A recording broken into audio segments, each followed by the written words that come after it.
We can examine the events of the last few years and quickly conclude that the chance things will get worse is far greater than the hope that they will ever get better. We are perched on a tightrope walk with no end, as one recent article I read termed it. Every day seems to get more precarious and nerve-wracking. As many of you know, prepping changes this equation. It alters the inevitable outcome for an individual or community. Prepping will not stop the war, the storm, Great Recession, or a future pandemic from coming, but it changes your ability to weather such events. Prepping provides you with a more solid footing, another layer of protection from the inevitable. In this video, I will examine where we are in our troubling times, where we look to be going in this age of regression, and how you can take the reins of your destiny. You don't have to be a victim in the masses, nor do you need to have a bunker with 100 years of food and water stored up. However, you need a plan, and you need to work that plan in little and small ways to increase your self-sufficiency and independence. There's a higher probability than we realize in the coming years that we have only just begun to fall over the cliff than there is that we will suddenly wake up to everything being perfect, peaceful, and abundant. Let's unpack this. Download the Start Preparing Survival Guide to help you prepare for any disaster. I'll post a link in the description and comments section below, or visit cityprepping.com/get started for a free guide to help you get started on your journey of preparedness.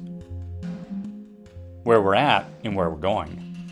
2020, while a memory I like to distance in my mind, was an abrupt moment where the relative calm was shattered. It marked the beginning of a deep transition, starting off with COVID, political divisiveness and upheaval, protests in the streets, climate events, and rising tensions between superpowers. 2021 started off no better with the events of January 6th, more protests, a migration crisis, supply chain failures, the Taliban returning to power, and so much more.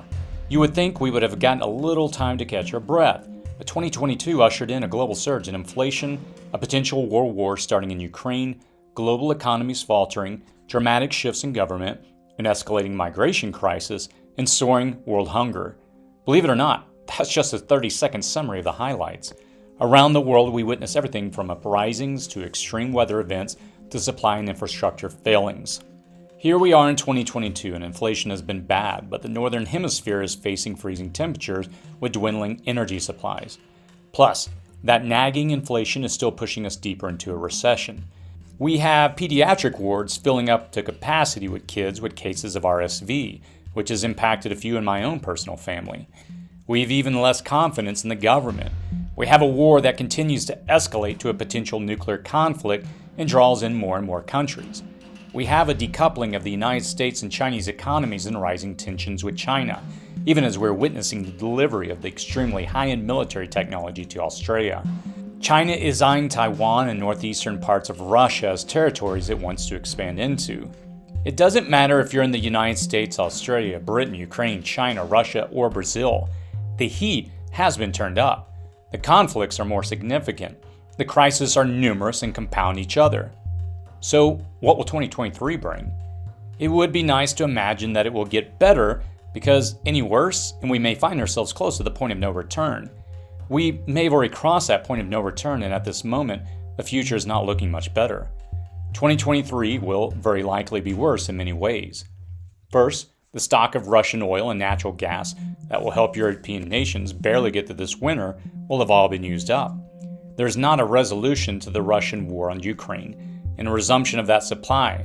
The winter of 2023 will leave most of Europe quite literally in the freezing cold. Agricultural output will decrease. World hunger will dramatically rise. Migration and immigration will soar, putting a burden on all nations. The costs of goods will go up. Some economies will fail, and a global economic depression seems imminent. This climate gives rise to just two lines of competing political ideologies: socialism and authoritarianism. These will compete in the streets and in the houses of governments and create even more social discord in the process. Age of regression. With these polycrisis events or compounding tragedies putting us in a state of permacrisis, it's easy to feel helpless in the equation. We have clearly left a period of progress for a period of regression. The problem for many is that they have grown so far from their roots. Many have lost the old ways of doing things, but there's been a resurgence of sorts because of these tragedies. To regress is to return to a former or less developed state. This can be viewed, like most things, as either good or bad. For the prepper, that's not necessarily bad. We are regressing from the period of progress and abundance to rediscovering ways of greater independence and self-sufficiency, even while the chaos of collapsing systems whirls around us. The COVID pandemic created an estimated 18.3 million new gardens in America. 35% of U.S. households now grow some sort of vegetables, fruits, and other foods. They're not self-sufficient, but it's a start. There's a surge of over 300,000 soap-making businesses in the United States. There's been an explosion of do-it-yourself that ranges from home to automotive repair. From microgreen farmers to anglers to hunters to cooks, there's an explosion in people learning to do it for themselves. Pickling and preserving food has made a comeback to the point that finding jars and lids at one point was challenging. These explorations of forgotten arts and skills are probably because we continue to see significant systems fail us as we regress from a time of opulence and security to a time of scarcity and insecurity. There is no doubt in my mind that we will continue to decline from our pinnacle of just-in-time delivery systems. To wait for that period to return is a fool's gambit. Even Jeff Bezos, one of the wealthiest men on the planet, has revised his company's economic outlook. It probably will at some point in our history. Remember, there's an oscillation involved here that spans lifetimes. The problem is that it spans lifetimes, so it may not get any better before it gets far, far worse. So, what can you do to make it through to brighter days? The common denominator of surviving. There have been far worse years in the United States history. There have certainly been worse years in world history. We have continuously cycled between periods of opulence, abundance, and optimistic hope for the future's promise and periods of struggle, scarcity, and genuine fear of the future. These cycles are very broad and span lifetimes. Often we are only able to experience one of the periods. Sometimes we experience two, as your great-grandparents would attest to having suffered through pandemics and world wars and then enjoyed explosive economic growth, better living through technology, industrialization, and unprecedented economic growth. The common denominator through it all, the thing that got our ancestors through the lowest troughs of existence, was their ingenuity, grit, hard work, and preparedness. They leveraged what resources they could hold on to and took raw materials to build their way out. Victory gardens and garage shops really built the world when the larger systems failed. There were makers, savers, and resource managers. They wouldn't call themselves preppers because surviving through hard times was simply what you did. Root cellars and pantries were large rooms and not confined to just a few cabinets and a refrigerator filled with products dependent on mass agricultural supply chains that shipped thousands of miles from farm or manufacturing plants to sizable commercial grocery stores. It's easy to feel cheated and betrayed, leading to anger and frustration. After all, we are supposed to be in the age of progress, but in reality we're slipping into a period of regress. That frustration leads to uncertainty and anxiety. It can also positively drive you to become more self-sufficient. Prepping is doing, but how can you best go about prepping when so many people tell you that you're too far behind the curve and unable to catch up? Work a plan in small and big ways. I've always said on this channel that even a little prepping will get you closer to surviving than no prepping at all.